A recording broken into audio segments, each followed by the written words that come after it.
आता आपल्यासोबत मनसे नेते संदीप देशपांडे आहेत. आपण बोलूयात सर, आज सगळं 11 वाजता आझाद मैदान इथे आंदोलन करणार आहात, काय सांगा? निश्चितपणे ज्या पद्धतीने व्यवस्था बेजबाबदारपणे वागते आहे, आज आपल्याला माहीत असेल चेंबूर दुर्घटनेमध्ये एका लहान मुलाचा मृत्यू झाला.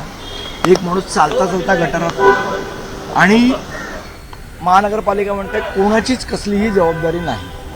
अहवालामध्ये तर सगळ्यांना क्लीन चिट दिली जाते.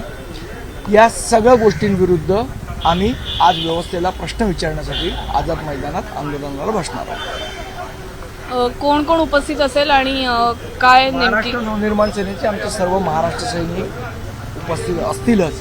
त्याशिवाय आम्ही सर्व नागरिकांना आवाहन केलं आहे की व्यवस्थेला प्रश्न विचारण्यासाठी आझाद मैदानाला एकत्र या आणि तुमच्या माध्यमातून आम्ही सगळ्या नागरिकांनाही आवाहन करतो की त्यांनी 11 वाजता आझाद मैदानाला यावं.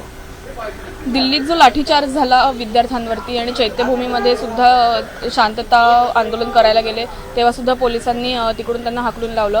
बऱ्याच पोलिसांनी मुलींवरती हात उगारला, मुलींना मारलं. काय मला असं वाटतं ज्या पद्धतीने जालियनवाला बागमध्ये जनरल डायरनी जे हत्याकांड घडवलं त्याच पद्धतीच्या दिल्लीतल्या कायर लोकांनी या पद्धतीचा लाठीचार्ज ह्या सगळ्यांवर केला विद्यार्थ्यांवर.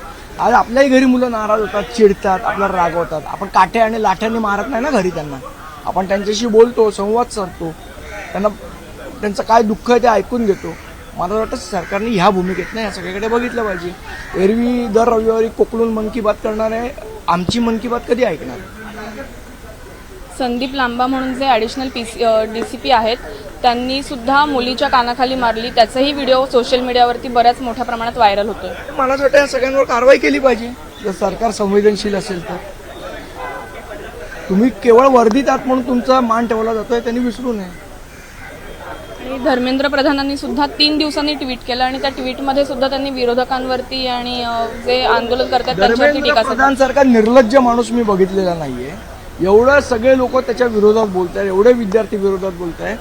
जनाची नाही मनाची लाज असेल तर धर्मेंद्र प्रधानांनी स्वतःहून राजीनामा दिला पाहिजे. व्हिडिओ जर्नलिस्ट रमेश भटसह मी वैदिक न्यूज 18 मराठी, मुंबई.